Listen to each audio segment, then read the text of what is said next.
Bonjour à tout le monde, je vous retrouve pour ce deuxième épisode. Donc on s'était arrêté tout à l'heure sur les densités, comprendre en fait dans quelle densité et dans quelle dimension nous évoluons actuellement sur Terre et quelles sont les transitions en fait que la planète est en train de vivre et que les humains du coup par conséquent sont en train de vivre avec elle. Et donc du coup voilà, je vous avais parlé du passage de la troisième à la quatrième densité. Et donc là, c'est plutôt au sens général sur la planète. Et maintenant, du coup, j'aimerais parler de quelque chose de plus individuel, du coup, qui concerne chacun. Et c'est là aussi on peut du coup s'identifier. Vous allez essayer de vous identifier avec ma vidéo sur dans quelle strate vous vous trouvez, parce qu'en fait, il y a un dicton que j'aime bien qui est toute chose est dans chaque chose. Donc, ce que vous retrouvez au niveau planétaire, vous le retrouvez aussi au niveau de l'humain et de nos évolutions respectives. Et donc le but là, c'est que on puisse parler des densités, mais qui nous concernent nous, les humains, individuellement. Et donc là, je vais prendre une nouvelle feuille pour vous expliquer ce qui se joue. Si vous regardez cette vidéo, vous comprendrez aussi que vous trouvez très souvent les gens qui sont attirés par ce genre de contenu dans des densités particulières et qui ont souvent des missions aussi spéciales en ces moments d'ascension planétaire.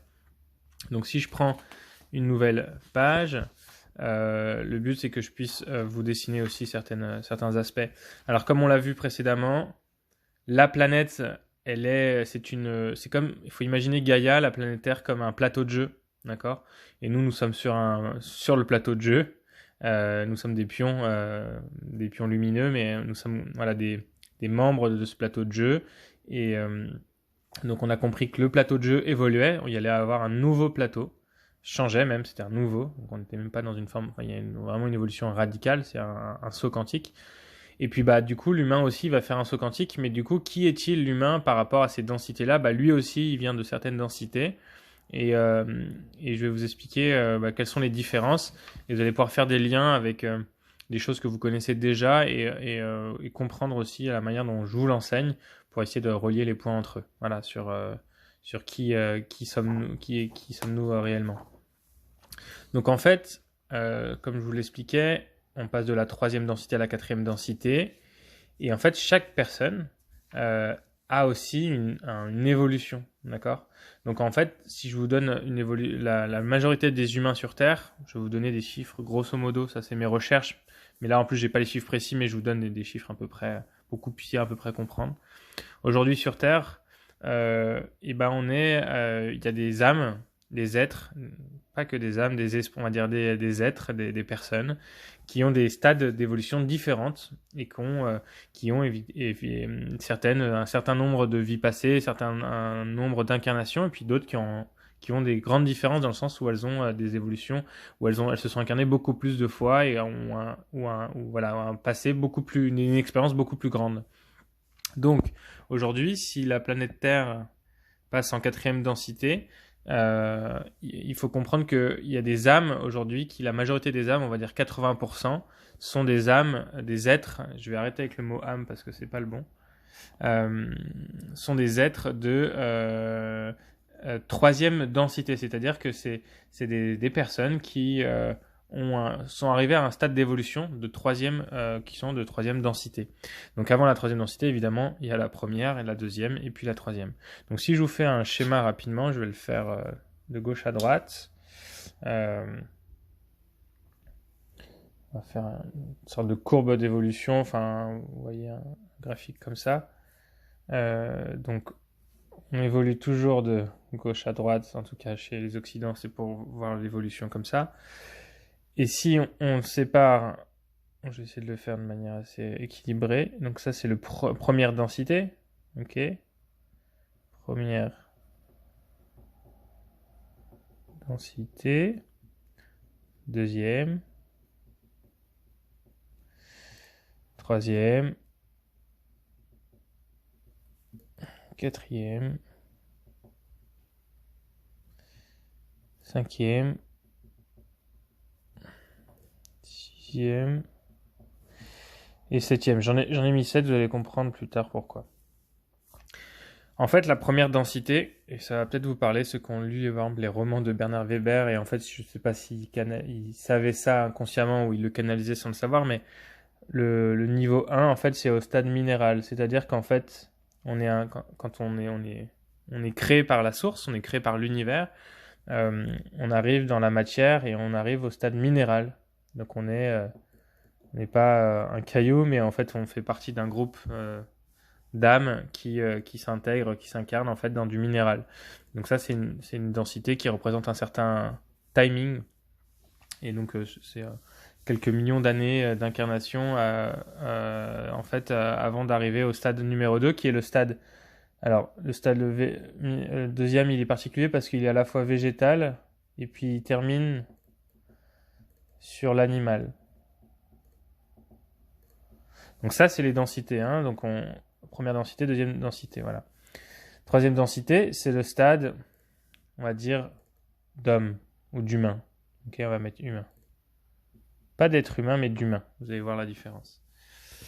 Donc, en fait, la plupart des êtres aujourd'hui sur Terre, à peu près 80%, sont de cette densité-là. C'est-à-dire qu'ils sont en apprentissage, ils sont en évolution. Et donc la troisième densité, dans laquelle nous nous trouvions, c'était effectivement l'expérience de la dualité, mais c'était aussi surtout l'expérience, ce que la loi 1 explique, de la reconnaissance de soi. C'est-à-dire de la conscience, en fait, de se reconnaître soi, et donc de reconnaître les autres. Donc c'est un travail au départ d'incarnation. Il y a beaucoup d'incarnations. Hein. Au départ, on peut imaginer un homme préhistorique, donc avec très peu de conscience. Et puis au fil des incarnations, évoluer et être tout le temps un peu plus conscient dans chaque incarnation, jusqu'à un moment être assez conscient de soi-même et donc du coup des autres, pour être assez mature pour passer en quatrième densité ici. La quatrième densité, c'est la densité de l'amour. Donc c'est quand une personne s'incarne pour la première fois dans la quatrième densité, c'est une densité où on va cultiver le sens de l'unité avec son prochain, donc de l'amour et de sentir. Et voilà, donc ça va être toutes des activités, des sociétés qui vont être basées autour de l'unité et du 1. Voilà, donc c'est des mondes. Il y a aussi des mondes négatifs, mais ça j'en parlerai après. Ce sont des mondes où l'amour est vraiment la valeur commune et la recherche de l'unité permanente. Ce sont des univers qui sont unifiés et donc où il n'y a pas de violence, où il n'y a pas de querelle, de sentiments de séparation. On est déjà dans des environnements, dans des univers où l'unité règne et l'amour et la paix règnent. Donc là, je vais pouvoir dessiner un cœur par exemple. Hop. Donc ça, c'est une densité d'amour. Voilà. Donc là aussi, vous comprenez bien, nous sommes dans un monde duel et qui touche à sa fin parce qu'on ascensionne et que la planète passe de la troisième à la quatrième. Et donc ça, c'est quelque chose de très unique parce que quand une planète change de densité, c'est très très rare et donc les humains et les êtres sur Terre profitent de cette ascension planétaire pour évoluer avec elle. Donc ça, c'est très intéressant parce qu'il faut savoir qu'il y a plein de peuples qui peuvent passer dans l'univers, qui peuvent passer de la 3 à la quatrième, mais de manière individuelle ou en tant que peuple, mais pas en tant que planète. Là, c'est vraiment la planète, c'est le plateau de jeu qui évolue. Et quand c'est pas la planète qui évolue, mais c'est simplement le cycle d'un peuple, ce peuple-là va quitter ce plateau de jeu pour aller s'incarner dans un nouveau plateau de jeu sur une autre planète. Là, en l'occurrence, ce qui est magique et ce qui est incroyable, c'est que c'est la planète, c'est le plateau de jeu qui évolue. Et donc, du coup, tout le monde a été obligé d'évoluer avec, ou sinon, malheureusement, ces gens-là ne pourront pas rester incarnés sur cette planète, vu que le plateau de jeu change. Donc, comme je vous l'ai dit, voilà, on passe de la troisième à la quatrième densité. Et donc, comme je disais, 80% des âmes, des êtres incarnés sur Terre, des personnes incarnées sur Terre, en sont dans leur expérience à leur stade de troisième densité. Mais ce qu'il faut comprendre, c'est que tout le monde n'est pas prêt, dans ces 80%, n'a pas atteint la maturité. D'accord ? La maturité, tout simplement, pour passer en quatrième densité. C'est comme si vous étiez en primaire, allez, même là pour la troisième densité, on peut même parler de maternelle, et que vous n'êtes pas encore assez mûr pour passer au CP, vous n'avez pas encore la maturité nécessaire, et donc vous redoublez ou vous passez un peu plus de temps à la maternelle avant de passer en quatrième densité. Donc, parmi les 80% d'êtres qui sont de cette densité-là, il y en a peut-être, alors je n'ai pas les stats exactes, mais mes estimations, au niveau de la population mondiale, je sais pas, entre 15 à 20% de ces êtres de troisième densité, de la population mondiale, je dis bien, parce que ça varie énormément entre les pays, qui sont prêts, en fait, qui sont là pour passer dans la quatrième densité, sont prêts. Voilà. Donc, si vous comprenez bien, tout le monde, toutes ces personnes qui sont de la troisième densité ne vont pas avoir la facilité d'accès à la quatrième densité parce qu'ils ne sont pas prêts tout simplement. Il leur faudra vivre d'autres incarnations. Et si vous avez compris, vu qu'on est en période d'ascension, quand ces personnes décéderont ici sur Terre, elles ne pourront pas revenir sur ce plateau de jeu parce que ce plateau de jeu, il sera pas possible pour eux vu que ce sera un plateau de jeu de quatrième densité. Et donc ces personnes-là iront s'incarner dans d'autres mondes qui pourront les accueillir, donc un plateau de jeu de troisième densité. Ok ? Donc ça, c'est la première chose à comprendre. Maintenant, il y a des personnes qui sont incarnées sur Terre. Donc si je vous disais qu'il y a 80% des gens qui sont concernés par la troisième densité, qui sont les 20% restants? Et bien les 20% restants, ce sont des êtres qui sont plus évolués, qui ont déjà vécu beaucoup d'incarnations et qui, sur d'autres planètes, ont déjà fait ce passage-là, entre la troisième et la quatrième densité. Soit ils l'ont fait individuellement en tant que population, mais pas en tant que planète, et puis ensuite avec leur peuple, ils sont passés sur d'autres planètes pour aller sur d'autres plateaux de jeu, soit ils ont vécu comme ce qu'on vit aujourd'hui, ce qui est plus rare, une ascension planétaire, et ils ont vécu la transition en restant sur la même planète. Donc toutes les autres âmes, les 20% restants, font partie, si j'en ai mis 7 de densité, vous comprendrez, soit ce sont des êtres de quatrième densité, soit des êtres de cinquième, soit des êtres de sixième, soit des êtres de septième. Si vous comprenez bien, plus l'être, la personne que vous êtes, vient d'une densité haute, plus la personne a de l'expérience et elle évolue dans son naissance, d'accord? Parce qu'en tant qu'incarnation, on ne peut pas forcément distinguer les personnes. Il peut y avoir des personnes, par exemple, de la 4 très très évoluées dans leur incarnation parce que elles se sont réalisées à leur manière, elles sont dans leur plein potentiel. Et à l'inverse, il peut y avoir une personne de la 7e qui dort, qui n'est pas éveillée, qui n'est pas du tout dans son potentiel et qui d'apparence est beaucoup moins évoluée que la 4e qui est dans sa réalisation incarnée.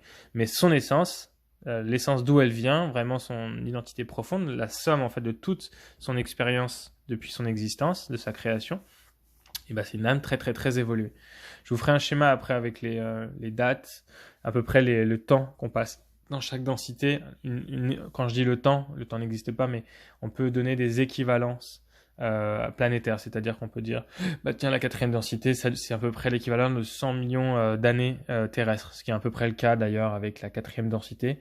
C'est par exemple si vous êtes une personne qui arrive à la fin de sa 4e densité, et bah vous avez l'expérience à peu près, vous avez passé l'équivalent de 100 millions d'années terrestres. C'est pas forcément d'incarnation, mais c'est sur un temps de 100 millions d'années. Pour essayer de donner une équivalence, même si le rapport au temps dans chaque densité est très différent. Et donc, du coup, c'est difficilement quand même comparable. Mais là, au moins, ça vous donne un petit schéma. Donc, bon, j'aurais pu utiliser toute la ligne pour aller jusqu'au 7, parce que je voulais m'arrêter à la 7. Ce qu'il faut comprendre, c'est qu'après la 7, il y en a d'autres. 8, 9, 10, etc. Si je me trompe pas, la planète Terre, c'est une 13 ou une 14D. Vu que Gaïa, à l'intérieur, est un être vivant, c'est un être très très très évolué qui, elle, son rôle, c'est d'être un plateau de jeu pour offrir à des êtres moins évolués comme que nous sommes une possibilité d'évolution. Voilà. Donc, par exemple, le Soleil, ça doit être un 16e densité. Voilà, plus on est grand, plus on est lumineux, plus on vient des densités très élevées. Donc, si je reprends mon truc, vous avez compris que, alors je vous le dis tout de suite, si vous êtes une personne qui regarde cette vidéo, en général, il y a très peu de chances que vous venez de la 3e, alors sauf par erreur ou alors par chance, par opportunité d'une personne qui est la 3e, mais la plupart du temps vous êtes au minimum 4e, et encore les gens de la 4e densité, ce genre de contenu les intéresse pas. Mais très probablement de la 5, la 6, voire de la 7. La 7, ils sont très rares sur Terre, il y en a quelques-uns. Mais surtout 5 et 6, il y a énormément de personnes qui viennent de la 5 et de la 6e. Il faut aussi comprendre qu'il n'y a pas de se comparer en termes de supériorité, dans le sens où évidemment l'essence de la personne peut être plus évoluée, avoir plus d'expérience, mais ça fait pas quelqu'un d'être supérieur au niveau hiérarchique dans le sens dominer l'autre, d'accord? On n'est pas sur quelque chose de domination. C'est comme une personne qui est en seconde et l'autre en terminale. Bon, bah, ils sont pas supérieurs, ils sont juste, il y en a un qui est plus jeune et puis l'autre plus âgé, donc il est généralement en terminale et l'autre en seconde. Mais ça fait pas quelqu'un, voilà, personne domine personne, d'accord? Ça c'est important. Donc si je prends ces schémas-là, vous allez comprendre, je vais utiliser des mots plus sympas et vous allez comprendre ce que je veux dire. On entend parler souvent des enfants cristal. Et bah, les enfants cristal, j'ai l'impression d'avoir mis un H alors qu'il n'y en faut pas, c'est pas grave. Mais oui, cristal c'est sans H, mais je pensais à Christ. Donc cristal, c'est les enfants cristal, c'est la 4e densité. Donc pourquoi cristal? Parce que dans la 4e densité, c'est fait d'éther et il y a cette énergie cristalline. Et donc souvent on a affaire à des êtres assez transparents dans le sens où il y a une forme d'innocence et de pureté chez eux. Et donc du coup on l'associe très souvent au cristal. Donc les enfants cristal, quand je dis les enfants, il y a aussi les adultes, il y a des gens qui ont 70 ans, 80 et qui sont des gens de la densité cristal. Et donc je pourrais vous énumérer des gens, par exemple le groupe, je pense souvent au groupe Coldplay. C'est une énergie cristalline, donc eux ils viennent diffuser de l'amour, et donc la mission d'un être qui vient de la 4e densité, donc cristalline, quand il vient se réincarner dans la 3e densité, lui sa mission c'est de diffuser de l'amour, voilà, par toutes les formes. Il peut être dans le soin, il peut être dans la guérison, il peut être dans les arts, mais il y a quelque chose de pur, et par qui il est, il vient rayonner qui il est.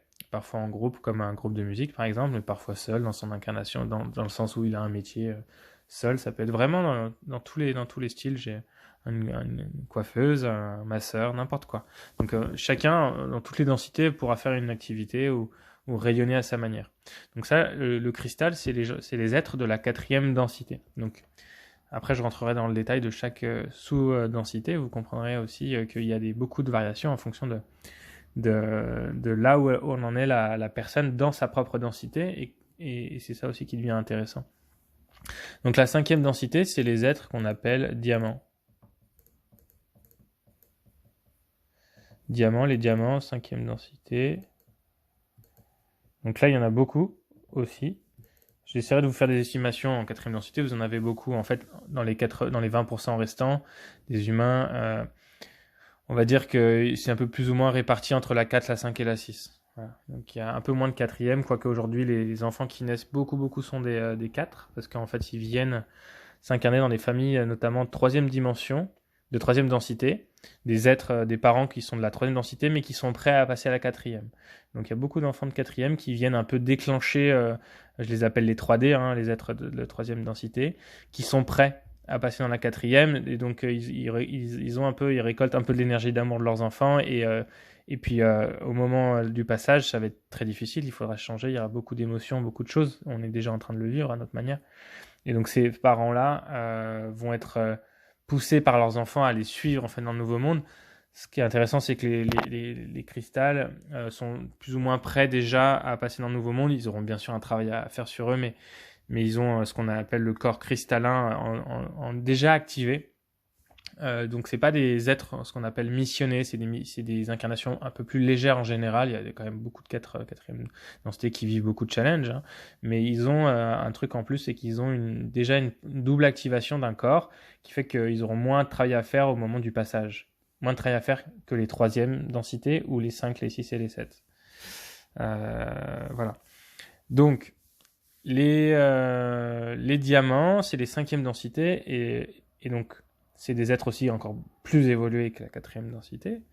Donc là c'est énorme. Là, si on disait que c'était 100 millions d'années, 100 millions, je mets une barre pour faire le million. La 5e densité, c'est à peu près, c'est vraiment à peu près, c'est l'équivalent, d'accord, d'1 milliard d'années. Donc c'est 10 fois plus long, si on peut parler de temps. En tout cas, c'est 10 fois plus dense comme densité. Donc c'est énorme, c'est un monde. À partir du moment où on rentre dans la 5e, on rentre dans d'autres univers. Et donc ce monde-là, les diamants, c'est le monde du savoir et de la connaissance. C'est-à-dire que Rien n'empêche à un 4 ou un troisième d'apprendre des choses dans l'univers, etc. Mais c'est pas l'enseignement principal pour la personne. L'enseignement principal pendant 1 milliard d'années, c'est de développer son côté unique avec de la connaissance et du savoir en fonction de ce par quoi la personne est attirée. Dans des mondes qui sont des mondes, des plateaux de jeu, on va dire, de 5e densité, de 4e, et de 3e, parce qu'à partir du moment où on est de la 5e, on peut rester dans le monde de 5e densité, mais aussi on peut descendre. Chaque fois, on a toujours l'ascendant sur les mondes inférieurs, et donc on peut passer de la 5, de la 4 à la 3. Et d'ailleurs, c'est très souvent que les 5, on va raccourcir les 4D, les 5D. Les 5D vont vivre plein d'expériences, comme les 4D, dans la 3D, parce que c'est très très formateur de vivre dans la 3D, parce que c'est des mondes difficiles, mais c'est aussi dans la difficulté que la personne apprend beaucoup de choses dans ses incarnations. Donc, pendant 1 milliard d'années à peu près, la personne va apprendre des connaissances et va être extrêmement douée à la fin de la densité sur des thèmes qui lui ont été chers tout au long de ses incarnations. Et vous imaginez bien que l'équivalent d'1 milliard d'années, c'est énorme. La personne, dans son essence, a accumulé énormément de savoir et de connaissances, qui fait qu'elle est déjà très unique et elle peut apporter à des mondes, notamment inférieurs, des savoirs très très puissants. Donc si je prends l'exemple le plus connu, en fait, donc ça c'est celui qui est venu incarner la densité 5 sur Terre, c'est Bouddha. Donc lui, il était en toute fin de densité 5 et c'est souvent des êtres comme ça qui viennent pour, on va dire, en termes de consécration dans la 3D, terminer leur cycle de 5e densité. Donc on a Bouddha pour la fin de la 5e et vous allez comprendre rapidement. On a Jésus-Christ dans la fin de la 4e. Donc Jésus était un être de 4e, toute fin de 4e densité. Donc lui, il est venu incarner l'amour, c'est ce qu'il est venu rayonner, c'est ce qu'il a laissé sur Terre, et on le voit aujourd'hui, même si les religions se sont emparées de son énergie, il a quand même laissé une trace extraordinaire sur Terre, juste avec sa vibration d'amour. Et puis Bouddha, lui, c'est plus une vibration de sagesse, de pacifisme, de sérénité, etc., qu'il est venu faire vibrer au moment de son incarnation sur Terre. Donc, si vous avez compris, après la 5e, on a la 6e. Et donc les 6e, on les appelle les indigos. C'est un terme qui doit vous parler. Et d'ailleurs, c'est le sujet de prédilection de ce dont je vous parle. La plupart des gens qui s'intéressent à ce dont je parle là sont des êtres indigos, donc de 6e densité.